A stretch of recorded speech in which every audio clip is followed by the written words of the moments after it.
आज मैं बिहार में बीपीएससी को फिर से कराने के लिए जो छात्र आंदोलन में हैं या जो छात्र आंदोलन को समर्थन कर रहे हैं, उन सभी को मैं यही बताना चाहूँगा कि आपका एक बड़ा भाई रजनीश सिंह तोमर भी अहमदाबाद से आपको समर्थन कर रहा है, आपके पक्ष में खड़ा है और उसी बुलंद आवाज के साथ वो कह रहा है कि हमारे छोटे भाई के लिए बीपीएससी को फिर से एग्जाम कराना चाहिए।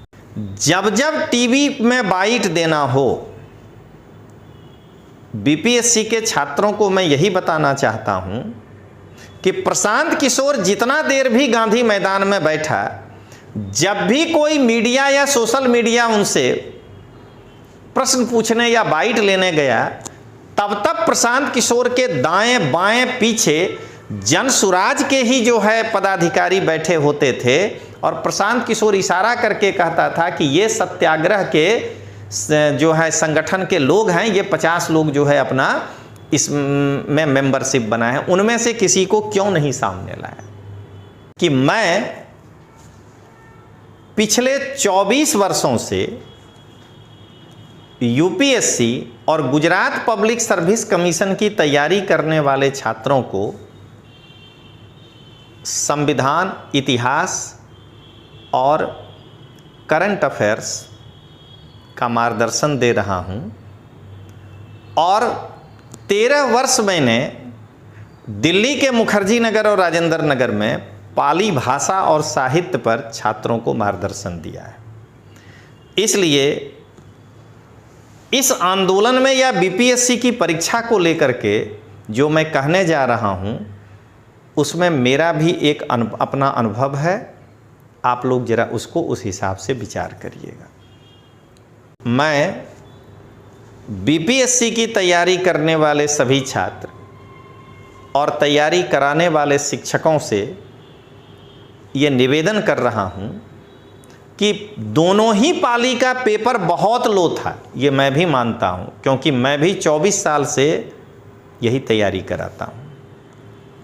लेकिन पेपर का लेवल लो होने के कारण हम हाईकोर्ट में कोई तर्क देकर के परीक्षा को कैंसिल करा सकते हैं क्या? एक बार इस पर जरूर सोचिएगा। मैं बीपीएससी के उन आंदोलनकारी छात्र और बीपीएससी की तैयारी कराने वाले सभी शिक्षकों, रमांशु सर के साथ ये निवेदन करना चाहता हूं कि बीपीएससी के दोनों पाली में जो गलत प्रश्न पूछे गए कि 2023 के जनगणना के आधार पर, वो मैं भी समझ रहा हूं कि वो क्वेश्चन गलत है, तो क्या उस गलत प्रश्न को दिखा करके हाईकोर्ट से परीक्षा कैंसिल कराया जा सकता है? मेरा जवाब है दोस्तों, नहीं। वहां बीपीएससी यही कह देगा कि ये 10 क्वेश्चन कैंसिल करके हम रिजल्ट दे देंगे। मैं छात्रों के प्रिय शिक्षक श्री रमांशु सर से यही निवेदन करना चाहता हूं कि प्रशांत किशोर को राजनीति करने दीजिए। आप और हम दोनों ही लोग भारतीय संविधान को बहुत अच्छे तरीके से पढ़े हैं, तो अगर उन प्रशांत किशोर जैसे लोग कुछ भी कहते हैं तो उसको एक बार संविधान की कसौटी पे कसा जाए और उसके बाद फिर प्रशांत किशोर के पक्ष में या विपक्ष में हम लोग कोई बात करेंगे। नमस्कार दोस्तों, लोकतांत्रिक आवाज़ में आपका स्वागत है। मैं रजनीश सिंह तोमर, राष्ट्रीय संयोजक लोकतांत्रिक आवाज़ में भारत की जनता को हाथ जोड़कर नमस्कार करता हूँ। दोस्तों, आज का ये एक ब्रेकिंग न्यूज़ है कि सुप्रीम कोर्ट ने जो 70वीं बीपीएससी को फिर से कराने के लिए याचिका दायर किया गया था, उसको ठुकरा दिया। और मैं यहीं पर एक बात और जोड़कर कहूँगा कि चुलबुल पांडे का दावा हवा हवाई हो गया। इस घोषणा के बाद यह भी क्लियर हो गया कि प्रशांत किशोर राजनीतिक रोटी सेकने आया था, लेकिन उसके दावे की पोल खुल गई। मैं आपको पहले ही बता दूं कि मैं 24 साल से यूपीएससी और गुजरात प्रदेश पब्लिक सर्विस कमीशन की तैयारी करने वाले छात्र को मार्गदर्शन दे रहा हूं। और मैंने अपने जीवन में कभी भी, ये मैं कोई घमंड नहीं कर रहा हूं, लेकिन क्लास 3 का क्लास नहीं लिया है। मैं हमेशा संविधान, इतिहास, करंट, यूपीएससी और गुजरात पब्लिक सर्विस कमीशन की तैयारी करने वाले लड़कों को पढ़ाया है। लेकिन मैं बिहार का व्यक्ति हूं और बिहार में मैंने जन्म लिया है। मैं ग्रेजुएशन यानी कि बीएससी तक पटना के एएन कॉलेज से पढ़ाई किया हूं। यानी मैं भी बिहार को बहुत अच्छे तरीके से जानता हूं और बिहार का ही बेटा हूं। तो अगर बीपीएससी के परीक्षा में मेरे बिहार के तैयारी करने वाले छात्रों को किसी भी प्रकार के, नहीं कहते हैं, इर्रेगुलरिटीज का सामना करना होगा और यदि मेरे बच्चों को तकलीफ होगी तो मैं तो हमेशा अपने बच्चों के ही साथ खड़ा रहूंगा। बीपीएससी री एग्जाम की मांग यदि बच्चा कर रहा है तो मैं उनके साथ ही खड़ा रहूंगा कि नहीं, हमारे छात्र सही कह रहे हैं। लेकिन आज मैं बिहार में बीपीएससी को फिर से कराने के लिए जो छात्र आंदोलन में हैं या जो छात्र आंदोलन को समर्थन कर रहे हैं, उन सभी को मैं यही बताना चाहूँगा कि आपका एक बड़ा भाई रजनीश सिंह तोमर भी अहमदाबाद से आपको समर्थन कर रहा है, आपके पक्ष में खड़ा है और उसी बुलंद आवाज के साथ वो कह रहा है कि हमारे छोटे भाई के लिए बीपीएससी को फिर से एग्जाम कराना चाहिए। दोस्तों, आज का लगभग समझिए 12-1 बजे का ब्रेकिंग न्यूज यही है कि उच्चतम न्यायालय ने बीपीएससी 70वीं परीक्षा रद्द करने की याचिका ठुकराई और चुलबुल पांडे का दावा हवा हवाई। प्रशांत किशोर की राजनीतिक रोटी सेकने की मंशा जाहिर हो गई। आज मैं इसी पर वीडियो बनाने जा रहा हूं। वीडियो बनाने के पहले दोस्तों, मैं 2 बातों को कहना चाहूँगा। मेरी पहली बात यह है कि प्रशांत किशोर जी बीमार हैं और अस्पताल में भर्ती हैं। मैं ईश्वर से ये कामना करता हूँ कि वो जल्द स्वस्थ हों और भगवान से हाथ जोड़ करके विनती करता हूँ कि भगवान उन्हें दीर्घायु बनाए। दूसरी बात दोस्तों, कि मैं पिछले 24 वर्षों से यूपीएससी और गुजरात पब्लिक सर्विस कमीशन की तैयारी करने वाले छात्रों को संविधान, इतिहास और करंट अफेयर्स का मार्गदर्शन दे रहा हूं और 13 वर्ष मैंने दिल्ली के मुखर्जी नगर और राजेंद्र नगर में पाली भाषा और साहित्य पर छात्रों को मार्गदर्शन दिया है।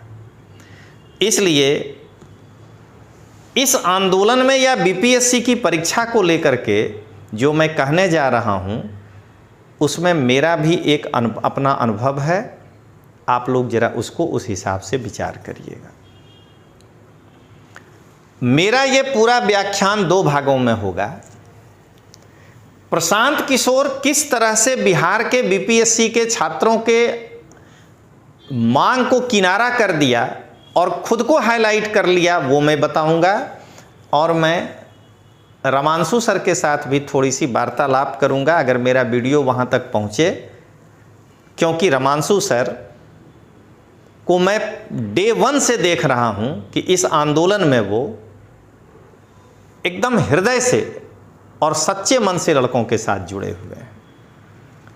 सबसे पहले दोस्तों ये समझिए कि मैं क्यों कह रहा हूं बार बार कि चुलबुल पांडे अर्थात प्रशांत किशोर बीपीएससी के छात्रों के इस मांग को किनारे करके खुद को हाईलाइट कर रहा है और राजनीतिक रोटी सेक रहा है। सबसे पहले दोस्तों हमें यह समझना है कि अगर प्रशांत किशोर छात्रों के साथ सच्चे मन से इस आंदोलन को करना चाह रहा था तो उस व्यक्ति को गर्दनी बाग में ही बैठकर आंदोलन आगे बढ़ाने से गुरेज क्यों है?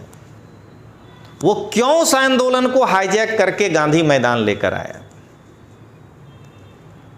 जितने फायदे प्रशांत किशोर गिना रहे हैं गांधी मैदान के, मैं भी एक 24 वर्षीय अनुभवी शिक्षक हूं और मैंने भी कई आईएएस आईपीएस बनाए हैं, उनमें से कई तो बिहार में ही हैं। उतने फायदे मुझे भी पता है प्रशांत किशोर जी, लेकिन छात्र गर्दनी बाग में ही बैठा था तो आपको छात्र के बीच में बैठना था तो गर्दनी बाग में बैठते। आप ये जनसुराज के लोगों को बुला करके गांधी मैदान में बैठने का प्लान क्यों किए? मैं बिहार में ही पटना के एन कॉलेज से ग्रेजुएशन किया हूं, यानी मैं लगभग 22-23 साल बिहार में ही बिताया हूं और मैं बिहार का ही बेटा हूं।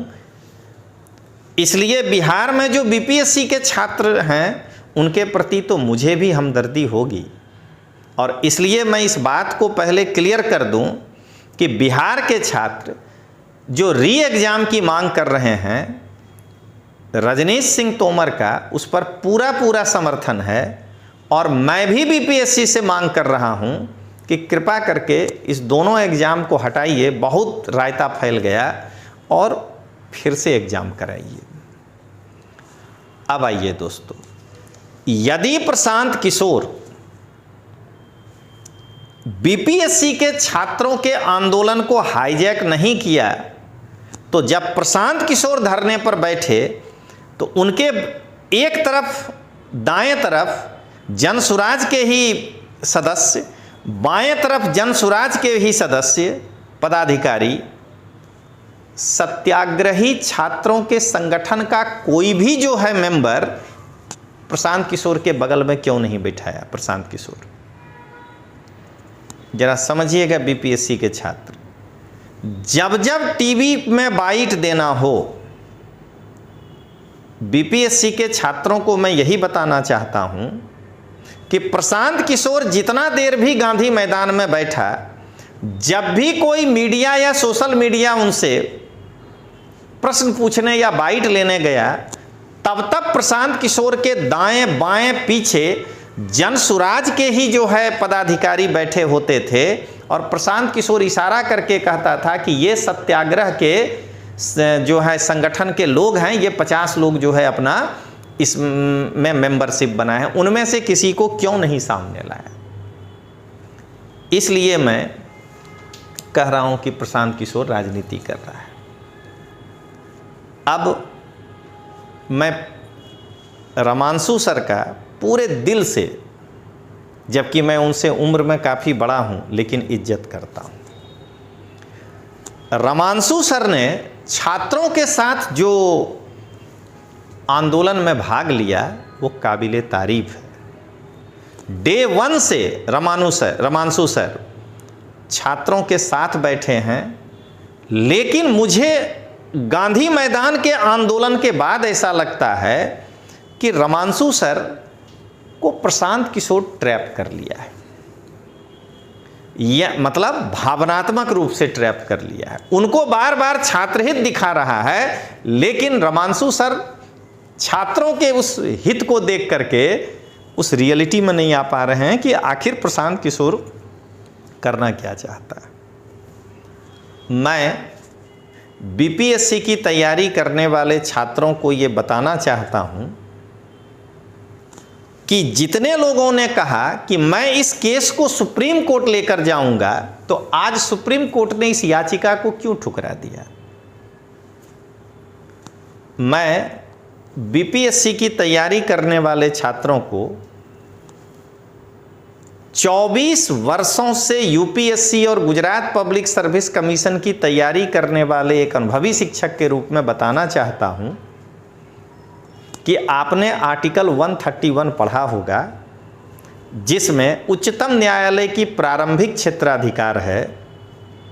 उसके अंदर केंद्र राज्य का विवाद, दो राज्यों का विवाद, केंद्र राज्य एक तरफ और दूसरे तरफ कई राज्य, और मूलभूत अधिकार, यही 4 है।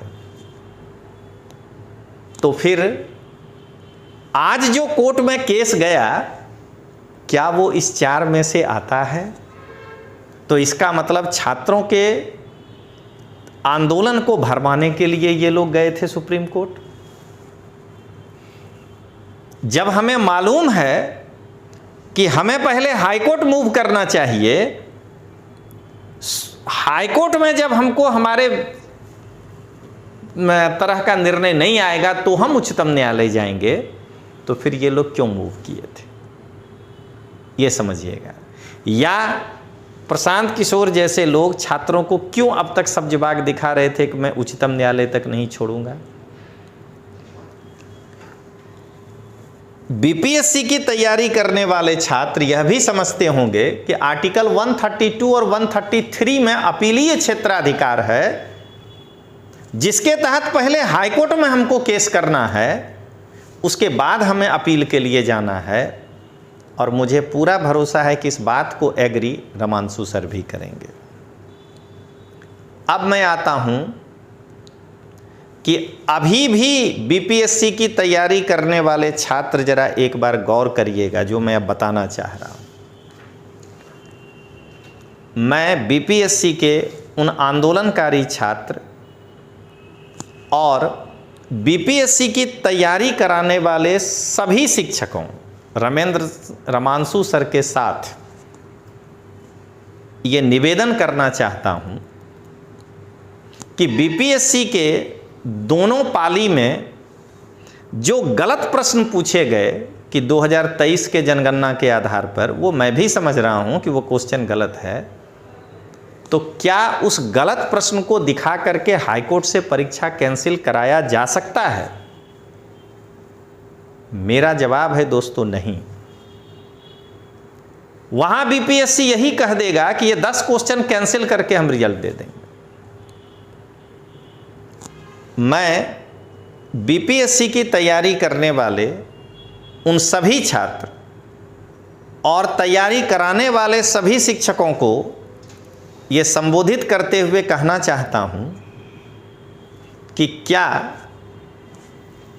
एक ऑप्शन के सामने बारकोड लग जाने से बीपीएससी में उच्चतम न्यायालय में या उच्च न्यायालय में यह सिद्ध किया जा सकता है कि यह कोड जो है बच्चों को बताने के लिए रखा गया था? मैं बीपीएससी की तैयारी करने वाले सभी छात्र और तैयारी कराने वाले शिक्षकों से ये निवेदन कर रहा हूं कि दोनों ही पाली का पेपर बहुत लो था, ये मैं भी मानता हूं, क्योंकि मैं भी 24 साल से यही तैयारी कराता हूं। लेकिन पेपर का लेवल लो होने के कारण हम हाईकोर्ट में कोई तर्क देकर के परीक्षा को कैंसिल करा सकते हैं क्या? एक बार इस पर जरूर सोचिएगा। परीक्षा को कैंसिल कराने के लिए पेपर लीक का प्रूफ देना होगा, बापू सभागार की अनियमितता के बारे में बताना होगा, और हम सोशल मीडिया में प्रश्न घुमा रहे हैं वो एक सेंसेशन खड़ा हो सकता है, कोर्ट में नहीं टिका सकते हैं आप इस चीज़ को।